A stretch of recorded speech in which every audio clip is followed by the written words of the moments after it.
I think it's important to talk about data and stories, and so behind me is data about this summer's COVID wave. Almost a million people are getting COVID every single day in the US, and there are waves happening around the world, but I also want to talk about a story of why this matters. Someone posted this story to my Instagram, and I found it really, really sad, but really important. So here's the story. They said, I was sitting in the waiting room of a vascular surgeon, and a woman came out of her appointment and was crying, and the staff were very kind and asked her to sit and take some time before leaving. I couldn't avoid overhearing her tell them that she doesn't know what she's going to do because she has long COVID and her lungs are full of microclots. Now, just for a little bit of context, vascular surgeons work on your blood vessels, and we have 60,000 miles of blood vessels in our body. That's ridiculous, and COVID is really, really bad for our blood vessels. And so back to the story, the woman's in the vascular surgeon's office, her lungs are full of microclots, and she didn't think she can work anymore and has a family to feed. I started tearing up listening to her. I'm sure there are millions of people in her position, and it's unconscionable that our government is suppressing the data. But that's part of the plan, I guess. Genocide of disabled people on trend.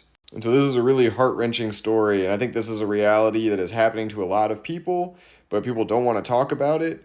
A lot of people are kind of forced to suffer in silence. No one wants to hear about this. A lot of people don't know that long COVID exists, or they don't want to acknowledge it exists because it's scary. If it's happening to other people, it could happen to you, it could happen to your family members. People don't want to think about this. And when a million people a day are getting COVID or close to that, many of them will have some of the issues in that story. Some will have blood clots in their lungs or other parts of their bodies. People may be at higher risk of stroke or diabetes. There's all kinds of issues that COVID can increase the chance of. Autoimmune issues is another one. The list of things that COVID can make worse or raise your risk of is really, really long. All of these are bundled together as long COVID, but long COVID can look a lot of different ways. It can be really severe and debilitating, or it can be even mild long COVID, can be really disruptive and honestly scary and unpleasant to go through. When a million people a day are getting COVID, that's somewhere in the ballpark of 40,000 people per day of that million are going to have long COVID for the next few months, potentially the next few years. And so I run this account. This is the least popular topic in the world. There are billions of people that don't really want to talk about COVID anymore, but I show up day after day trying to warn people, trying to educate people, not because it's fun, not because it's lucrative, not because it's entertaining. I don't want people to be sitting in that doctor's office crying because they can't support themselves, they can't support their family, and we don't have enough public support in the US or really any country.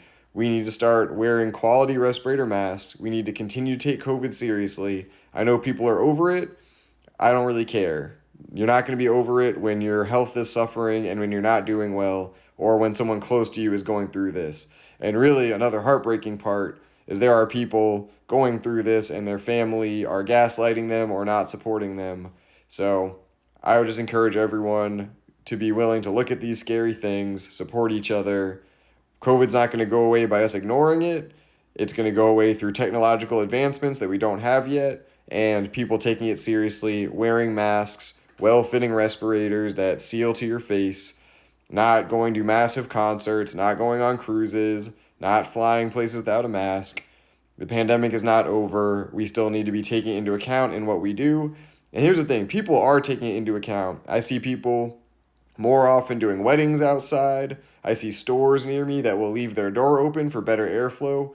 People are taking lessons from the pandemic. They just don't talk about it, but you notice it in little ways. So I would encourage you to talk about it, do those measures, join us in the COVID conscious world where we're talking about COVID and trying to keep ourselves and our community safe is the only path forward. Denial is not actually fun. Everyone ignoring COVID is not having a good time either. It isn't fun to take COVID seriously, but I take it seriously and my health is much better than if I was ignoring it and getting COVID repeatedly almost every year.